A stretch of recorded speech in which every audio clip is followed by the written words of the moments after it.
Bienvenidos, bienvenidas a un nuevo capítulo de El Poder de tu Talento podcast. El día de hoy tengo el honor y el placer de estar acompañada de una extraordinaria profesional que sin lugar a duda nos va a enseñar cómo es su camino a nivel personal, que lo lleva a ser esta tremenda psicóloga experta en sexualidad. Y estoy muy interesada en todo lo que nos puedes contar, Ailín. Bienvenida. Muchas gracias, Gia, por la invitación. Feliz también de estar acá, de participar del podcast y poder contar, como dijiste tú, un poquito de mi trayectoria, de cómo llegué a trabajar en esto. Siempre también desde la psicología, que es como la patita, la piedra angular y el pie de partida, ¿no? En la sexualidad. Ok, partamos entonces. ¿Quién es Ailín Fabre desde niña? Wow, Ailín Fabre de niña partimos, pero intensa la pregunta inmediatamente. Eh, Ailín era una niña bien curiosa, es la menor de cuatro hermanas, en una familia, yo diría, más matriarcal que patriarcal. Ok. eh, Liderada por mujeres principalmente, mi abuela, mis tías, mis hermanas, soy la menor, entonces mis hermanas estaban ahí siempre presentes, mi mamá también. Ajá. Más otros familiares, más mis tías y mis hermanas a veces que mi mamá, pero estábamos ahí todos siempre compartiendo. Y tenía yo harta curiosidad, harto gusto por la vida. Siempre fui una niña bien inquieta. A causa de eso tengo muchas cicatrices en las rodillas, sobre todo porque era buena para subirme a los árboles, para caerme. Eh, Así que bueno, creo que como ese gustito por vivir cosas y esa inquietud por la vida me fueron llevando a ciertos caminos también conforme fui creciendo en la adolescencia y después ya en la adultez temprana hasta ahora, que siempre me gustaron, como que de alguna u otra forma siempre tuve la ventaja y la suerte de tener una familia que acompañaba con las cosas buenas y las cosas malas, porque tampoco es la historia es tan lineal, ¿no es cierto? Siempre uno tiene historias detrás que hacen que hayan ciertas dificultades que atravesar, pero a pesar de todas esas dificultades, creo que mi familia siempre me instauró mucho como este gustito por la vida, sobre todo mi hermana mayor, que yo siempre la veía bien sonriente, entonces como que eso fue algo muy bueno y positivo, y el día en que empecé a tomar un poquito más el curso de preguntarme qué me interesaba, qué me iba a dedicar, qué iba a hacer de mi vida, siempre tuve la posibilidad de pensar qué es lo que yo quería. Ok. Entonces creo que eso es algo que le debo harto también a mi familia. ¿Y a qué edad fue eso, ese cuestionamiento? Como porque cuando somos niños jugamos mucho. Jugamos mucho. eh, y hacemos tantas cosas de manera innata que no nos damos ni cuenta de... Es tan fácil, Eileen, yo de repente digo, si los papás realmente pusiéramos atención a lo que nuestros hijos juegan en diferentes edades, incluso después cuando ya no estás jugando, sino que ya tienes como este alter ego con el cual Claro, jugabas cuando pequeño y después ya es un poco parte de ti, sería son los intereses. tan distinto el tema de los intereses en reconocer quién es mi hijo. Claro. ¿A qué edad fue eso más o menos? Para mí fue en la adolescencia, o sea, yo Ya. de niña, como te digo, siempre fui bien aventurera, entonces yo, no sé, me imaginaba así como viajando por el mundo, ¿cachai? Como que Ya. siempre esas fueron las cosas que me interesaban, o también me gustaban mucho los animales, entonces cuando chica también yo jugaba mucho Ok. como a ser la doctora de los perritos, la doctora de no sé qué, jugaba Ok. mucho también a hacer inventos, preparaciones. De a poquito empecé a interesarme en juegos más como manuales. Ajá. Yo crecí mucho tiempo, estuve viviendo con una tía materna, con mis tíos que eran como mis papás también. Como que Ok. crecí con varias figuras paternas y maternas, entonces eso como que Qué igual fue bonito algo eso igual. fue beneficioso, totalmente, Sí. totalmente. Y entonces mi tío era carpintero y mi tía dueña de casa, pero era una mujer hasta el día de hoy que se dedica mucho a las manualidades. Ok, Entonces yo de ellas aprendí también mucho como el oficio y el arte de lo manual y siempre me gustaron mucho claro. las manualidades. Y me acuerdo que cuando era chica, como esos momentos de jugar más conmigo misma, me gustaba mucho salir a la calle, subirme a los árboles, andar en bicicleta, jugar al tombo, a la pelota, a las quemadas con otros niños, pero cuando yo tenía momentos conmigo sola, yo construía casas de papel. Ah, mira, Me ya, dedicaba a construir casas de papel, onda con cuaderno, stick pic y cería. claro. Y hacía como la escalera, el primer piso, los salones, le armaba paredes, después hacía los sofás. Y yo creo que tenía harta habilidad, así como ahora que lo pienso, y eso me llevó Sí, en algún punto a preguntarme si la arquitectura era parte de mis intereses formativos. Y creo que lo claro. fue. En algún momento cuando dije, ya, estoy en la enseñanza media, ¿no es cierto? Que te hacen todos estos test vocacionales también en el colegio, preguntarme cuáles son las cosas que realmente me gustan a mí, cuáles son las cosas que Claro. realmente me interesan. Pensé en ese momento en tres caminos, ¿no? Un camino era la arquitectura, porque dije, o sea, esto Ok, a mí me interesa, me gusta, lo encuentro entretenido. Me acuerdo que me gustaba mucho como cuando tenía amigos nuevos, porque siempre fui del millón de amigos, entonces, y me invitaban a ok. su casa, me encantaba después imaginarme como el plano de la casa, ¿cachai?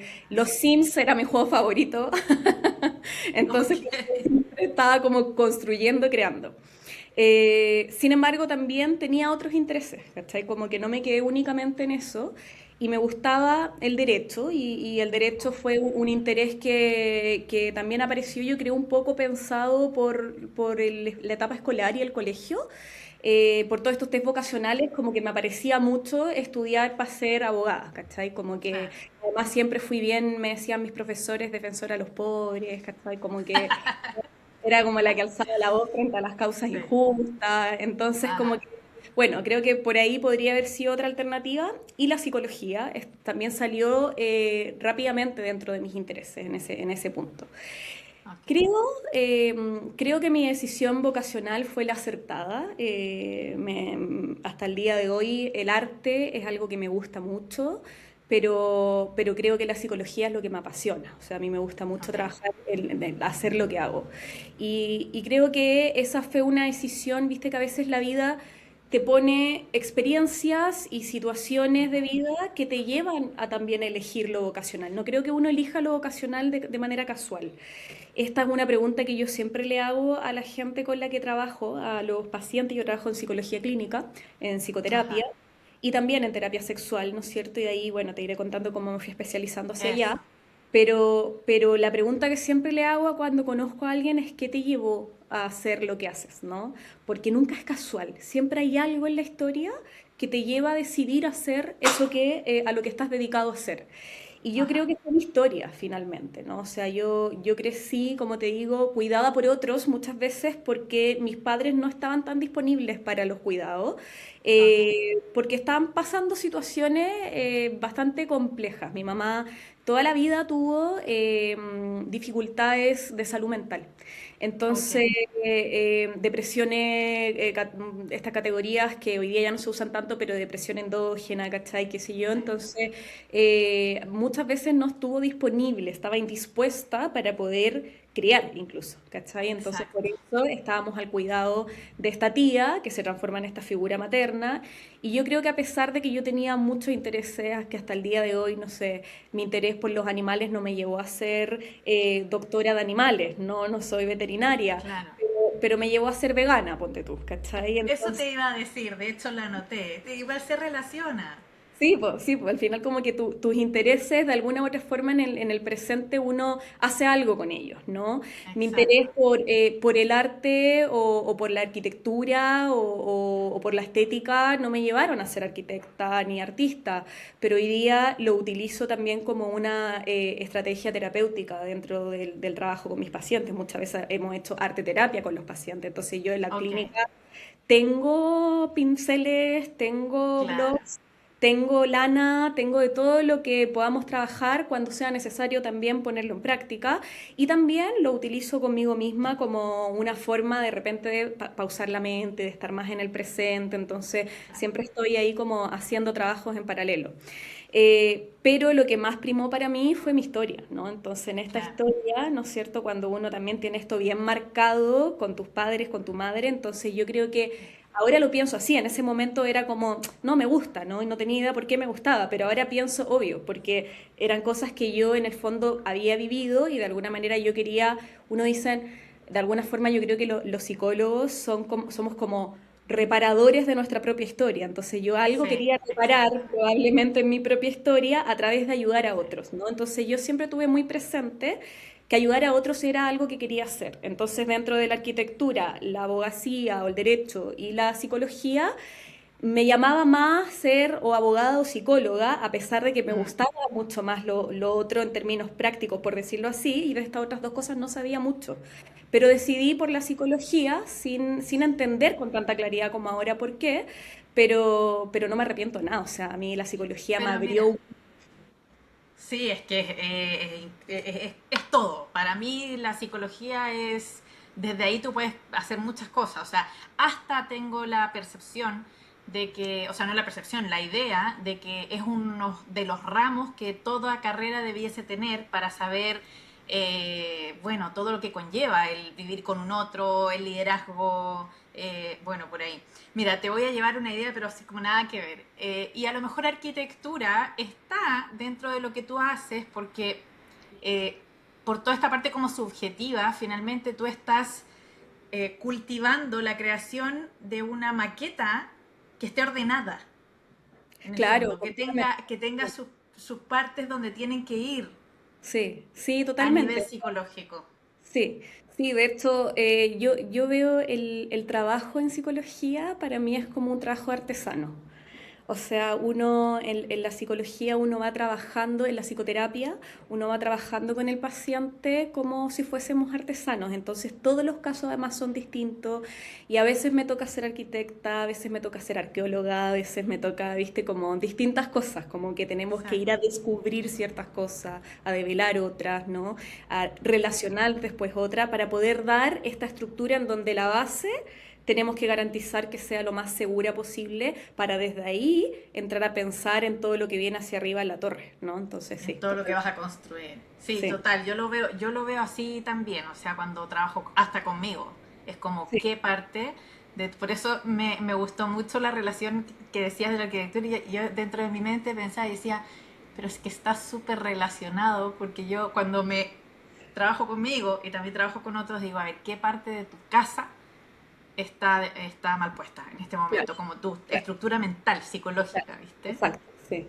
Sí, y Qué de hecho lindo. tenemos que partir por la casa, de hecho, porque si las bases de, no sé, las tablas, las cortinas o, no sé, la ducha o algo no están dando, todas las dinámicas familiares que se puedan dar ahí adentro ya van a estar teñidas por esa estructura, ¿no es cierto?, que va a estar interferida. Entonces, lo primero que tenemos que trabajar es sí, pues, en la arquitectura, totalmente.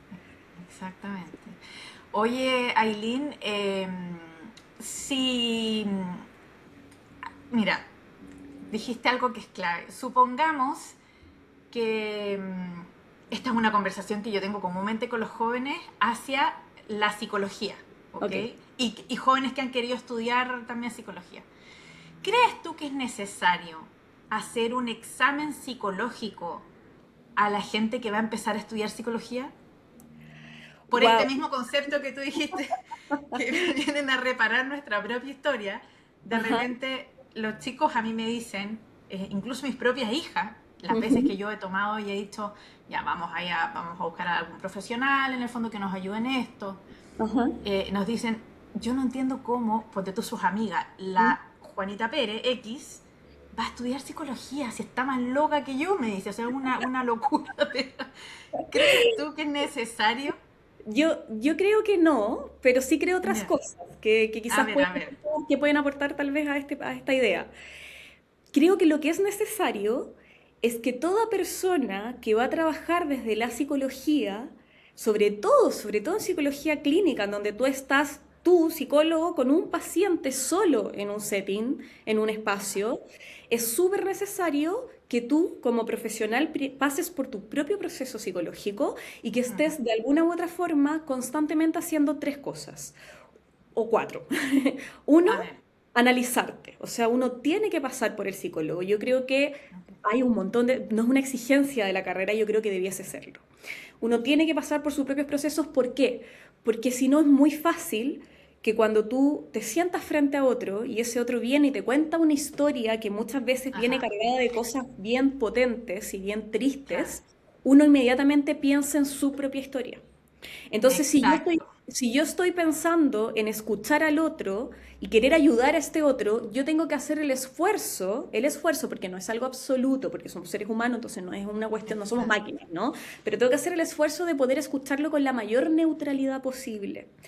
Y para poder escuchar con esa neutralidad, yo tengo que tener súper identificado todos los temas de mi vida que me han impactado, que me desestabilizan, que me causan dolores importantes, sufrimientos importantes o alegrías importantes también, para poder escuchar al otro y no teñirlo con mi propia historia y poder diferenciar esto que yo estoy recibiendo del otro, si por ejemplo me causa alegría, me causa enojo o me causa tristeza, ¿tiene que ver con mi historia o tiene que ver con algo que el otro me está transfiriendo? Porque hay algo muy interesante que yo creo que no se dice mucho cuando uno entra a estudiar psicología, pero ya dentro uno lo descubre, que uno como psicólogo, uno pone el cuerpo, uno es un instrumento de la mente del otro. Entonces nuestra mente está al servicio de la mente de la otra persona. Nosotros ayudamos a Mm, pensar al otro, pero yo tengo que ayudar a exacto. pensar al otro indistintamente de cómo yo pienso internamente como Aileen Fabre, lo personal. O sea, yo como Claro, terapeuta, eso debiésemos hacer realmente. eso, Exacto. esa es la función del psicólogo. Entonces, para que el psicólogo pueda cumplir esa función, primero tiene que pasar por un proceso de estudio en donde tiene que tener práctica psicológica, en donde tenemos que atender a otras personas, ¿no es cierto? Supervisarnos constantemente y eso es algo que más allá del espacio formativo, o sea, yo hoy día pago por supervisión. Hoy día yo busco espacios de supervisiones grupales o espacios de supervisiones individuales según sea el caso. Y creo que un Ok. psicólogo que está trabajando, alguien en terapia, está trabajando con otro, tiene que hacer eso constantemente porque siempre van a haber lugares oscuros, como esa puertita que uno no alcanza a ver, esa sombra que uno no alcanzó a ver. Entonces puede venir otro colega que te diga, oye, Aileen, pero mira, no lo estás pensando desde acá. Entonces Claro, uno date cuenta de necesita, esto. date cuenta de esto. Eso por un lado. Sí. Entonces siempre supervisar con otros colegas que ojalá tengan más bagaje en el fondo que uno en el tema que Mm, estemos supervisando. Por ejemplo, si me tocó un tema de abuso sexual, alguien que tenga más bagaje en abuso sexual. Si me tocó un tema de migración, alguien que sepa que ya trabaje en migración, ¿no es cierto? Entonces, gente que te pueda dar puntos de vista, pero en paralelo, y esto siempre, haber hecho tu propio proceso de análisis, tu propio proceso terapéutico. Y que para poder identificar que si a mí este paciente me está impactando, eso que me impacta es porque yo soy un instrumento de su mente y tiene que ver con su mente, o ya yo estoy tiñendo mi historia con lo que me está trayendo el paciente y si ese es el caso tengo que claro, saber hacer esa diferenciación para también ahí poder ver cómo lo abordo o ver si es que ya no lo puedo abordar, a qué lo derivo, ¿no? Entonces, como que exactamente. yo diría, ahí hay Ahí un tema, está. sí. Sí, dale, dale, no. Yo diría, ahí hay un tema que es súper importante que no se nos exige a los psicólogos y yo creo que sí debiese exigirse, debiese ser se nos sugiere, ¿no? A mí en la academia, en la universidad se me sugirió. Yo siempre fui bien matea, entonces yo hice caso a eso, ¿no? Y yo ya Sí, estando en la universidad empecé mi proceso psicológico y porque también esta misma historia que te cuento, ¿no? O sea, yo no crecí con una familia como más estable, era estable, pero no tradicional, ¿no? O sea, yo tuve como se varias le mamás llamaba antes, funcional. más funcional, ¿no? Entonces mi mamá no estaba tan presente, era mi tía la figura materna, en otras ocasiones mi hermana mayor, entonces yo sabía que yo tenía que tener claro de mis rollos primero y diferenciarlo para no mezclar las cosas. Claro. Eh, y otra cosa que quizás ahí habría que entrar en debate o no, yo nunca haría esta evaluación previa, porque creo que eso pudiese ser discriminatorio, porque en la carrera en sí mismo, la carrera es desafiante, porque la carrera, todos los ramos que uno va teniendo, te van haciendo muchos trabajos en donde uno también se tiene que autoobservar en muchos de ellos, no en todos, Sí, pero sí, muchos de sí, ellos sí, sí. Entonces, como sí. que la carrera, muchas personas yo vi que desertaban en el camino porque se dan cuenta Claro, porque no se la podían. esto no es para mí, Claro, ¿cachai? O sea, esto es demasiado para claro. mí, esto no es para mí. Y por eso yo digo, yo tuve la suerte de que a mí me dieran a elegir y nadie me impusiera, tenéis que hacer una carrera en la Exacto. salud, tenéis que hacer una carrera de esto, no, no podéis dedicarte al arte, o no, no, más bien decidí, ¿no?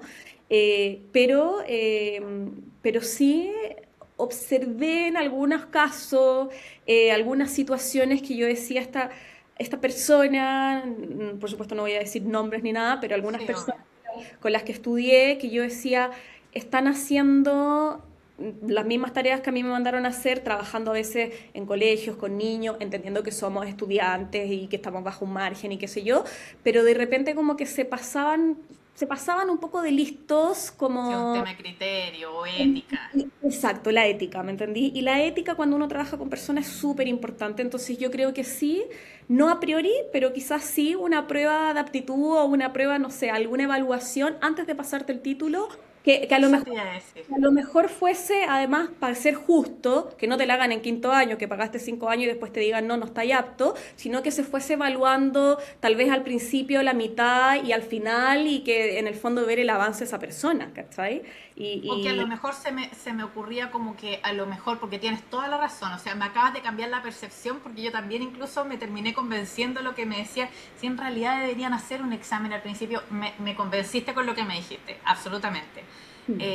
Y a lo mejor que no fuera, que la misma universidad pusiera a disposición, en el fondo, psicólogos para que no sea un gasto extra en el fondo, entonces que la misma universidad ponga a disposición eh, psicólogos que hagan práctica, ponte tú, no sé, ujú, eh, para los más chicos y que vayan haciendo este proceso de terapia y a lo mejor sí que fuera obligatorio eso. Es mm, como, haz un proceso terapéutico, mm, termina ese proceso terapéutico, va a haber una especie como de evaluación mm, por parte del psicólogo y de eso que dependa un poco en el fondo tu mm. crecimiento profesional, más allá de que si te vas a graduar o no, sino que tu crecimiento profesional, porque uno Claro, de los temas, pero precisos hoy en día en toda carrera profesional, aquí me estoy como expandiendo todo, es el código de ética, sí, sí, en todas las completamente. carreras, por eso tenemos una falta de valores tan grande. Exacto, sí. Y yo creo que en carreras de salud y sobre todo en carreras donde uno ejerce el poder, porque el psicólogo, la psicóloga, el psicólogo, ¿no es cierto?, tiene un lugar de poder frente al otro. Y Sí, tenemos que claro. tener claro que la relación no hay simetría en el vínculo.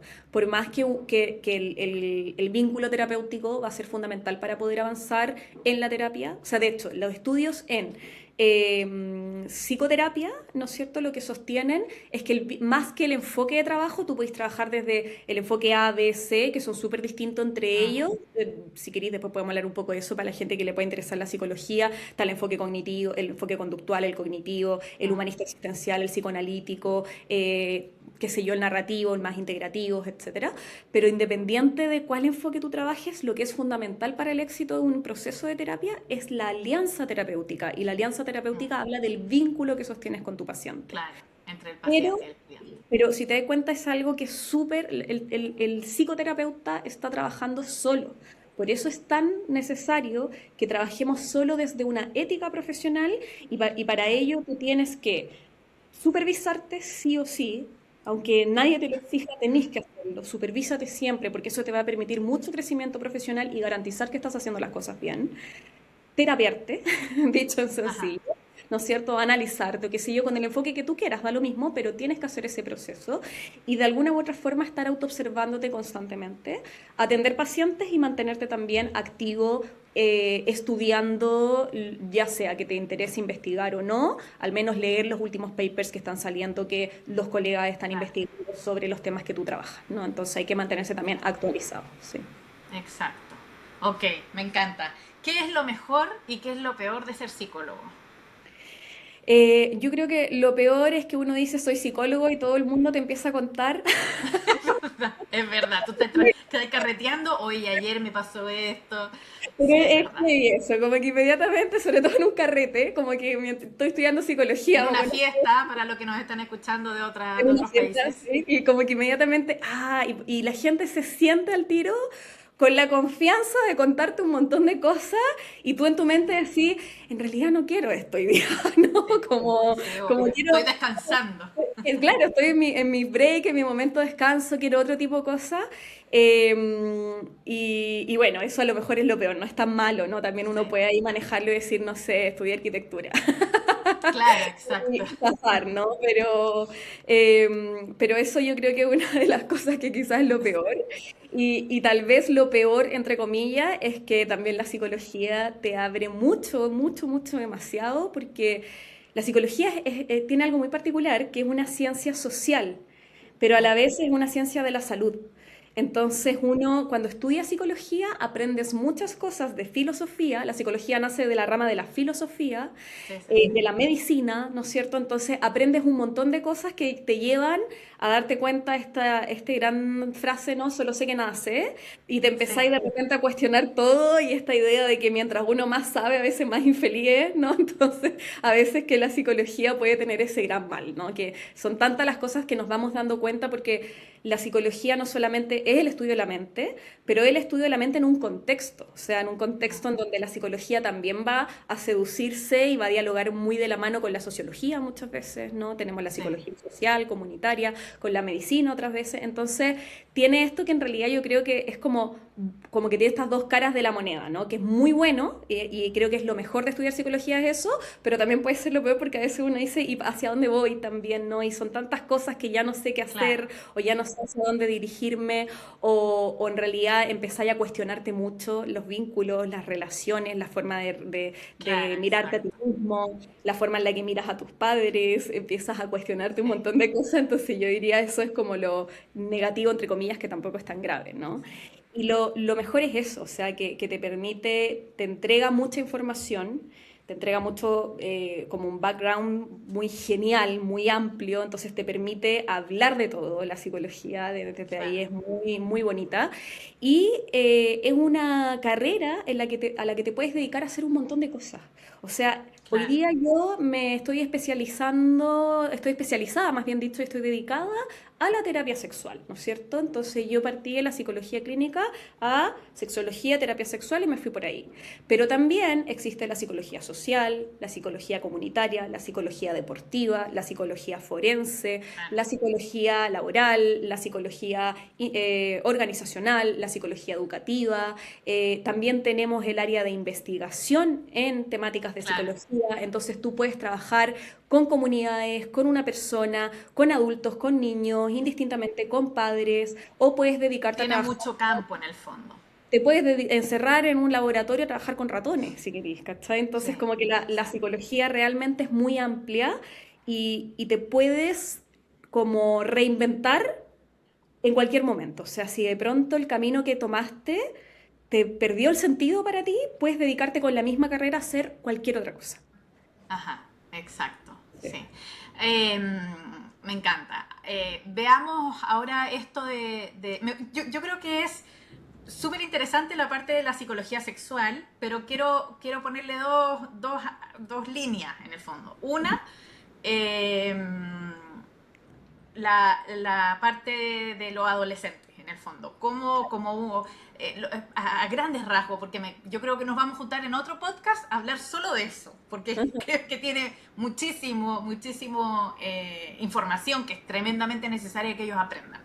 Eh, y la otra parte es cómo llegas a ser psicóloga experta en sexualidad, en el fondo. ¿Qué pasa contigo que escoges esa área? Entonces, partiendo por la primera, es como ¿qué crees tú a nivel de adolescencia, de juventud, que los jóvenes deberían saber respecto a la psicología sexual? ¿Qué es lo más importante que se te viene a la mente? O sea, es que yo pienso, Gia, con total honestidad, que es un recorrido. Entonces Ok. no es algo que tú vas a tomar esa decisión inmediatamente tan a priori. No es como que tú vas a decir en la adolescencia, yo quiero ser psicóloga sexual así inmediatamente porque hay muchas cosas que todavía estás viviendo en términos Ajá. sexuales en ese proceso en la vida que tenemos que procesar y que la vida nos va a ir permitiendo ir procesando a poco. Entonces no creo que sea una decisión como un camino de entrada, sino que es un camino que se va tomando a medida que se va avanzando. De a Entonces, poco. lo primero que yo diría es, si te interesa trabajar en estos temas, hay dos cosas que te tienen que gustar sí o sí, que hay que formarse sí o sí, que una cosa es la investigación un poquito, porque hay que entrar en pensar desde ese lugar, y la otra Ok, cosa es la terapia. Y para ser terapeuta, o sea, el camino de la psicología te va a ayudar mucho en eso, y hay que formarse como un buen terapeuta para poder bypassear y poder tener herramientas de enfrentar todo esto que estamos conversando respecto a lo ético, el trabajo con el otro. Hoy perfecto. día, la sexología no es una carrera que esté validada internacionalmente. Tú no Ok, entras a estudiar sexología directamente a ningún pregrado, no existe ok. como formación de pregrado. Existe como una formación de posgrado más o menos formal en algunas instituciones universitarias y en muchos espacios de informalidad también existe, pero yo no recomendaría tomar muchos espacios de informalidad, sino que buscaría un camino más o menos formal. ¿Por Ok, qué? Porque a propósito de la falta de validación de la sexología, la sexología es el estudio de la sexualidad humana, ¿no es cierto? claro. Tenemos que intentar hacerlo lo más serio posible, y si tú no sabes mucho y te vas a estudiar a cualquier lugar que te dicen COAT sexológico en 2 semanas, en un mes, en 2 meses Claro. y qué sé yo, ¿no es cierto? Tenemos un gran problema porque hay muchas cosas que tenemos que aprender antes de poder enseñar o educar sobre esto. Y partir de la base de que toda la humanidad, aquí no se salva nadie, ni en Ajá. Europa, ni en América del Norte, del Sur, ni en Asia, ni en ninguna parte del mundo, Sí. toda la humanidad tiene una muy mala base, muy, muy mala base, en muchas partes nula, pero en algunas otras no es nula, pero sí es muy mala, base de educación sexual. Entonces, como tenemos Ajá. una mala educación sexual, toda la humanidad atravesamos por problemáticas muy similares. Y desde ahí está ese trabajo que yo te digo, no es una piedra de entrada, sino que es un proceso. Uno tiene que mirar, así como yo para ser psicóloga me tuve que analizar en mis propios temas, Ajá, para ser exacto. sexóloga también tengo que mirar cómo fue mi educación sexual, cuáles son las Exacto. creencias en la sexualidad que yo tengo hoy día, qué de esas creencias son en realidad, me benefician y cuáles no me benefician tanto. ¿Qué de esas creencias a lo mejor tengo que meterme a estudiar un poquito más? Son mitos respecto a la sexualidad. Claro, ¿Desde dónde están claro. posicionadas? ¿Tienen dinámicas de poder estas creencias que tengo sobre mi propia sexualidad? ¿Cómo me relaciono con mi cuerpo? ¿Cómo me relaciono? No solamente la sexología es el estudio del sexo como práctica sexual, sino que es de la Exacto. sexualidad. Sí, la sexualidad es un concepto paraguas que tiene muchos significados: Claro. cuerpo, vínculos, poder, qué sé yo, ¿no? Entonces hay muchas Sí, cosas, sí, te entiendo. identidad de género, ¿no es cierto? Hay muchas cosas que tenemos que Claro. mirar, y por eso yo diría, no es algo con lo que tengas que partir inicialmente. Si te interesa, investígalo, ponte a leer Claro. cositas, empieza a seguir en Instagram a personas que tú te vas dando cuenta que hablan de estos temas, pero siempre con una mirada crítica desde dónde lo habla, qué reproduce. Hay Exactamente. Que es dinámicas. tan importante eso. Es muy importante porque yo leía un estudio hace poco de que en TikTok, por ejemplo, el 90, no me acuerdo el porcentaje, pero era así muy radical, casi el 99% de las personas que hablan en sexualidad o mal educan más que educan. O sea, hay mucha Sí. desinformación respecto a temas de sexualidad. Entonces, todo lo que mires, obsérvalo, míralo en ti misma, analízalo en ti mismo, analízalo, pero no lo creas al pie de la letra. Y por eso, si es que en algún punto decides formarte por ahí, elige espacios formales, pregúntale a personas Ajá. que para ti sean referentes, contrástalo con otras personas, observa Ajá. en habla inglesa, en habla española, en diferentes idiomas, en diferentes países, quiénes son los que están investigando en esto, quiénes son los que más hablan de esto en redes sociales, que a veces pueden ser Claro. que coincida con que es una persona que investiga mucho, o a veces la persona tiene mucha visibilidad en redes sociales, pero a lo mejor no investiga tanto en el tema. No, Entonces, claramente. claro, entonces tenemos que empezar a hacer como esa mirada, pero yo diría con calma. O sea, uno tiene que partir por hacerse las preguntas respecto a uno mismo también, y mirar cuáles Sí. son nuestras actitudes sexuales para poder trabajar en esto. Y por eso es un proceso. O sea, yo todavía estoy en ese proceso. Ya me Sí, formé, sí. Y yo creo que eso no para. no para, ¿no? ¿Viste? Porque a Entonces, medida que vamos creciendo hay otros intereses también, ya entiendes algo, entonces empiezas a ver otra cosa. Aileen, exacto. mira, vamos a hacer para finalizar, vamos a hacer una, como un juego imaginario. Ok, Imagínate que te pones a trabajar conmigo y ok, empezamos a hacer cosas juntas en educación. ok. Eh, y yo te digo, Ailín, tienes 2 horas para pensar y decirme qué conferencia, qué charla o qué te gustaría que los jóvenes sepan porque crees que es fundamental en tu área como psicóloga en el fondo, Ajá. para darles a ellos en 45 minutos, para darles a ellos un taller o una conferencia. ¿Qué O sea, sería? yo creo que lo primero que hablaría es contarles que probablemente la educación sexual que han recibido hasta ahora fue una educación desde el miedo y desde lo punitivo, en el sentido que les enseñaron prevención de embarazo, que está súper bien, y prevención de enfermedades o infecciones de transmisión sexual, que también está súper bien, pero hasta ahí llegaron. Y a algunos probablemente también se les enseñó sobre consentimiento, que ahí como que ya salimos un poquito de la lógica del miedo, pero también se quedaron hasta ahí. Entonces yo partiría diciéndoles la sexualidad es mucho más que todo eso, ¿no? Si hablamos de Ajá, prácticas sexuales, ¿no? Entonces partiría hablando de identidades de género, de diferencias biológicas, de que lo biológico no lo es todo, de que hay mucho de lo social que sí nos define y que tendemos a pensar que esto es biología, pero en realidad son constructos sociales. Y les hablaría y introduciría la idea del placer. Entonces les enseñaría que existe una respuesta sexual humana, que parte con el placer, con sensaciones físicas que podemos percibir con los 5 sentidos, que después viene con el deseo empieza a subir, empezamos un proceso excitatorio, llegamos al orgasmo y después viene una bajada. Y después viene todo lo vincular que está de manera transversal en ese encuentro con un otro. Enseñaría mucho que la sexualidad es algo singular, pero que no hay que vivirla desde un egoísmo negativo, sino que desde uno positivo para poder bajar los niveles de ansiedad y poder dedicarnos a pensar realmente en una conducta sexual placentera, en donde puede haber un abanico de formas y prácticas de sexualidad, y que el consentimiento no es solo decir que sí, sino que también el consentimiento es relacional, o sea, tiene que ver con la temperatura del cuerpo, con las palpitaciones, con lo no claro. verbal, con la mirada, con un montón de otras cosas, ¿no? Entonces, creo que eso entrega a los adolescentes mucha más herramienta para poder entender que la sexualidad tiene que salir un poquito del tabú y de lo vergonzoso, que son como estas emociones que son como diques de alguna forma del inconsciente, es decir, son formas, la vergüenza, la culpa, el miedo, son Claro, formas de no permitirnos ir más allá y que es natural sentirlos, pero bueno, aunque haya vergüenza hay que atravesar ciertas cosas, ¿no? Y permitirnos exacto, vivirlo desde lo saludable, ¿no? exacto. Y para finalizar, eh, si hubiese alguna pregunta que tú hubieses querido de que yo te hiciera y no te hice, ¿cuál sería? Bueno, yo me quedé de repente pensando en el trabajo con adolescentes, en esto Ujú, de la propia adolescencia, como qué cosa haría uno distinto de pronto, ¿no? Si ajá, volviésemos a ese momento de la vida. sí. Y desde ahí lo que me gustaría compartir justamente esto último que hablo de la vergüenza o de estas emociones que a veces aparecen en la vida y que en la adolescencia se hacen muy presentes, es que yo si pudiese hacer algo diferente sería Ujú, hacer las cosas con vergüenza.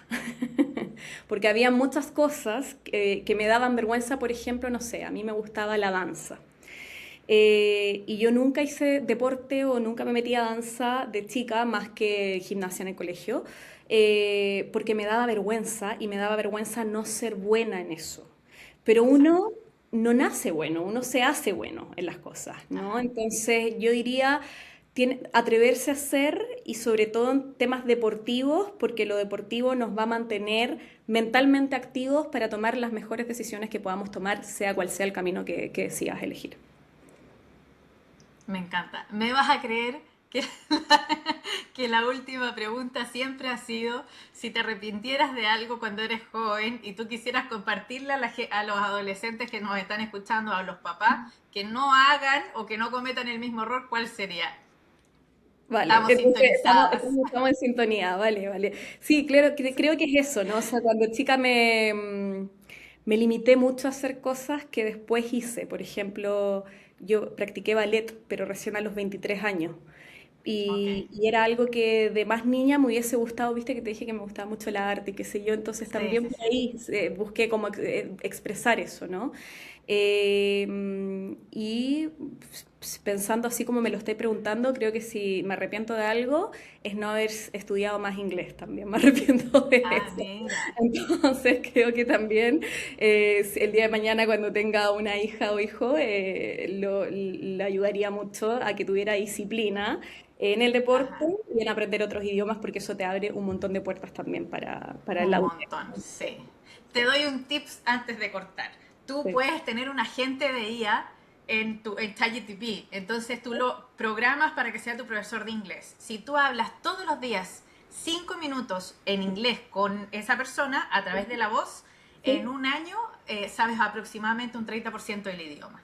Entonces Guau, imagínate sí, sí. si ya sabes, y le agregas en un año este 30%, porque después más encima no son 5 minutos, tú te quedas 10 minutos hablando con el tipo o con Claro. la tipa, tú lo Oye, programas. después mándame el prompt entonces para Te lo conversar. voy a mandar. Sí. Eso.